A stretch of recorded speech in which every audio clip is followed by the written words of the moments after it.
Turunlah atas kamu sekalian anugerah dan damai sejahtera yang melampaui segala akal serta pikiran di dalam Kristus Yesus Tuhan kita. Amin. Jemaat yang dikasihi oleh Tuhan Yesus Kristus, Shalom, salam sejahtera bagi kita sekalian. Pada malam hari ini kita melaksanakan ibadah Kamis Putih, dan ibadah tersebut masih kita laksanakan di rumah kita masing-masing oleh karena pandemi virus corona yang melanda dunia pada saat ini. Ibu Bapak, biarlah ibadah yang kita laksanakan di rumah pun boleh berkenan kepada Tuhan. Iman kita boleh terus bertumbuh dan bahkan persekutuan kita dengan keluarga semakin menguat oleh karena Tuhan sedang memberikan kepada kita kesempatan, sedang memberikan kepada kita waktu untuk bercengkerama dengan keluarga yang kita kasihi. Baiklah Ibu Bapak yang dikasihi Tuhan, pada malam hari ini kita akan menerima firman Tuhan dari kitab 1 Korintus pasal 11 ayat 23 hingga ayat yang ke-23, 32. Kami akan membacanya untuk kita. Demikianlah firman Tuhan. Sebab apa yang telah kuteruskan kepadamu telah aku terima dari Tuhan, yaitu bahwa Tuhan Yesus pada malam waktu ia diserahkan mengambil roti, dan sesudah itu ia mengucap syukur atasnya. Ia memecah-mecahkannya dan berkata, "Inilah tubuhku yang diserahkan bagi kamu. Perbuatlah ini menjadi peringatan akan aku." Demikian juga ia mengambil cawan sesudah makan lalu berkata, "Cawan ini adalah perjanjian baru yang dimeteraikan oleh darahku. Perbuatlah ini setiap kali kamu meminumnya menjadi peringatan akan aku. Sebab setiap kali kamu makan roti ini dan minum cawan ini, kamu memberitakan kematian Tuhan sampai ia datang. Jadi barang siapa dengan cara yang tidak layak makan roti atau minum cawan Tuhan, ia berdosa terhadap tubuh dan darah Tuhan. Karena itu, hendaklah tiap-tiap orang menguji dirinya sendiri, dan baru sesudah itu ia makan roti dan minum dari cawan itu. Karena barang siapa makan dan minum tanpa mengakui tubuh Tuhan, ia mendatangkan hukuman atas dirinya. Sebab itu, banyak di antara kamu yang lemah dan sakit, dan tidak sedikit yang meninggal. Kalau kita menguji diri kita sendiri, hukuman tidak menimpa kita. Tetapi kalau kita menerima hukuman dari Tuhan, kita dididik supaya kita tidak akan dihukum bersama-sama dengan dunia. Demikianlah pembacaan firman Tuhan.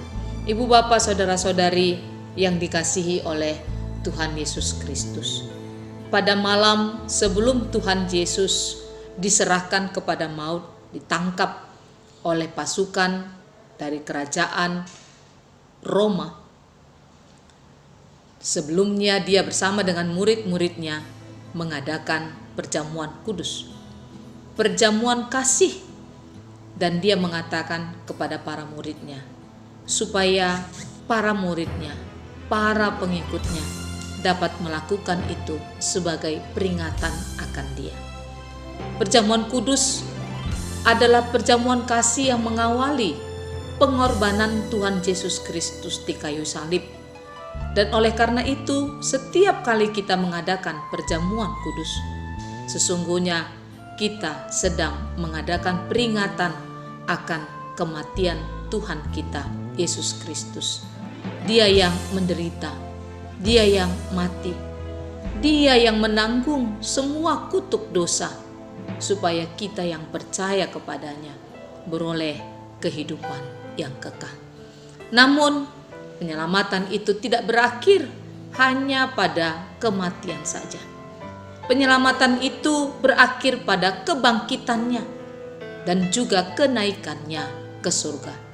Sehingga Tuhan yang kita percayai bukanlah Tuhan yang mati, Tuhan yang disalibkan, tetapi Tuhan yang bangkit, Tuhan yang mengalahkan maut, Tuhan yang menggantikan kematian kita dan memberikan kepada kita kehidupan yang kekal. Dan itulah yang merupakan gambaran akan perjamuan kudus itu, bahwa roti adalah tubuh Kristus. Dalam iman kita percaya bahwa satu-satunya tubuh yang dapat menggantikan tubuh kita yang fana adalah tubuh Tuhan kita Yesus Kristus. Tuhan yang menjadi juru selamat akan dunia. Dan darah kita yang kotor itu dibasuh oleh darah Tuhan kita Yesus Kristus. Alkitab mengatakan bahwa banyak orang-orang yang gamang, ragu-ragu dengan peristiwa ini. Bahkan murid-murid Tuhan Yesus, sebelum Tuhan Yesus disalibkan, mereka mengikut Yesus dengan sungguh-sungguh. Tetapi ketika mereka melihat Yesus ditangkap, bahkan ketika Yesus disalibkan, mereka lari dan bersembunyi. Padahal mereka sudah diteguhkan oleh Tuhan melalui perjamuan kudus. Dan bahkan sebelum Tuhan Yesus ditangkap, sesudah mereka melakukan perjamuan kudus, Yesus membasuh kaki murid-muridnya. Ibu Bapa, perjamuan kudus bukanlah satu peristiwa magic. Ada banyak orang bersalah sangka dengan perjamuan kudus. Mereka pikir roti dan anggur itu semacam magic, ada mistisnya. Kalau makan roti dari perjamuan kudus, minum anggur dari perjamuan kudus, bahwa mereka akan menerima satu kekuatan gaib. Bukan, Bapak Ibu, bukan. Jemaat yang dikasihi Tuhan, kenapa perjamuan kudus itu diberikan kepada orang yang dewasa dan tidak diberikan kepada anak kecil? Hari ini kita menerima firman Tuhan yang mengatakan bahwa hanya orang-orang yang layak dan dalam keteguhan iman yang dapat menerima perjamuan kudus. Oleh karena itu, setiap kali kita akan menerima perjamuan kudus, biarlah kita boleh mempersiapkan batin kita, boleh mempersiapkan diri kita, pikiran kita, supaya perjamuan kudus itu bukan menjadi semacam magic atau mistis, atau mungkin karena orang melakukannya kita ikut-ikutan. Nanti sesudah wabah virus corona ini berlalu dan Tuhan mengizinkan kita kembali beribadah di tengah-tengah rumahnya yang kudus, kita akan melaksanakan perjamuan kudus.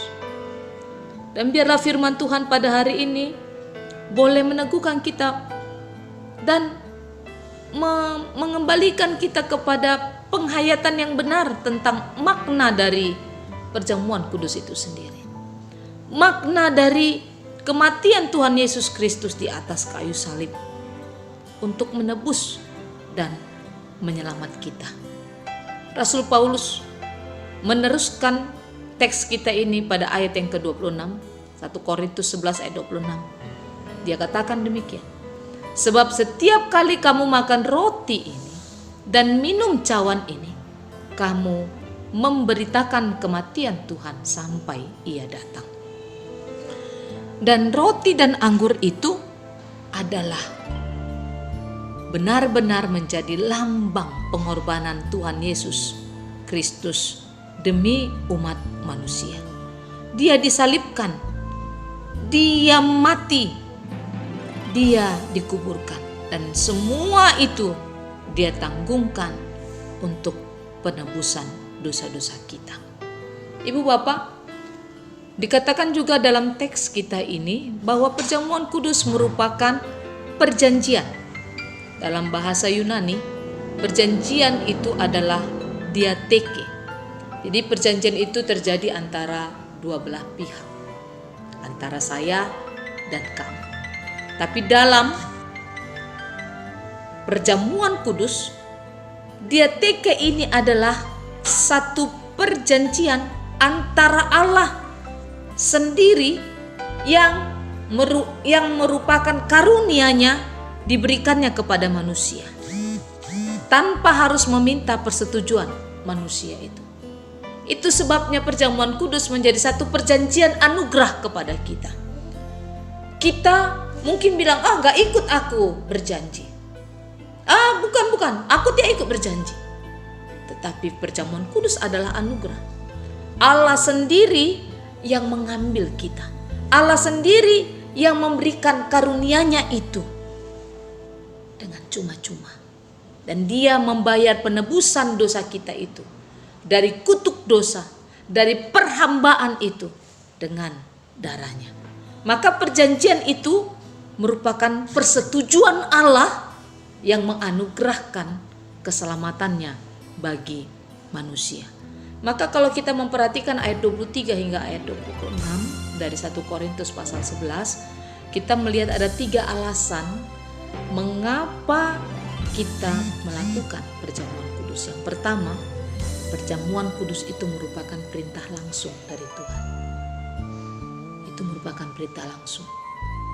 Yang kedua, perjamuan kudus itu adalah untuk mengingat pengorbanan dan kasih Tuhan kita Yesus Kristus.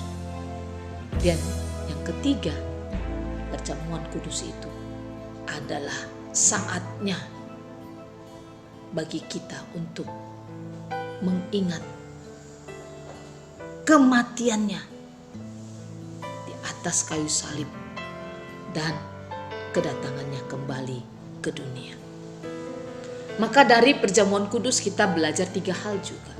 Yang pertama, kita belajar tentang perintah, bahwa Tuhan kita Yesus Kristus mati di kayu salib oleh karena Dia melaksanakan perintah untuk menebus dunia. Perintah, itu yang pertama. Yang kedua, bahwa perjamuan kudus ini juga mengajarkan kepada kita tentang pengorbanan. Kasih adalah pengorbanan. Kasih tanpa pengorbanan itu omong kosong, kolak kata. Kasih adalah pengorbanan. Kasih adalah mencabik-cabik tubuh, mengorbankan harga diri, mengorbankan waktu, mengorbankan hidup kita. Itu yang disebut dengan kasih. Kasih kepada Tuhan, kasih kepada sesama, kasih kepada keluarga, itu membutuhkan pengorbanan. Tidak mungkin kita menyebutkan diri kita mengasihi tanpa pengorbanan itu. Dan yang ketiga, perjamuan kudus adalah mengingat tentang kematian kita, bahwa Yesus sudah mati di kayu salib untuk menebus dosa kita. Dan karena itu, kalaupun saya mati, saya tahu saya sudah ditebus. Kalaupun Bapak Ibu Saudara mati di dalam Tuhan, kita ingat bahwa kita tidak lagi mati sia-sia.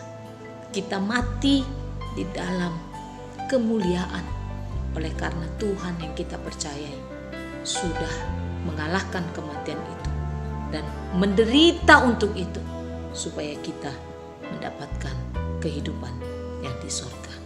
Ibu Bapak, oleh karena itu perjamuan kudus itu bukan hanya sekedar roti dan anggur saja. Roti dan anggur, kalau itu dipandang ya itu mirip seperti jimat. Tetapi roti dan anggur ini adalah roti untuk mengenangkan kematian Tuhan kita Yesus Kristus dan kehidupan kekal.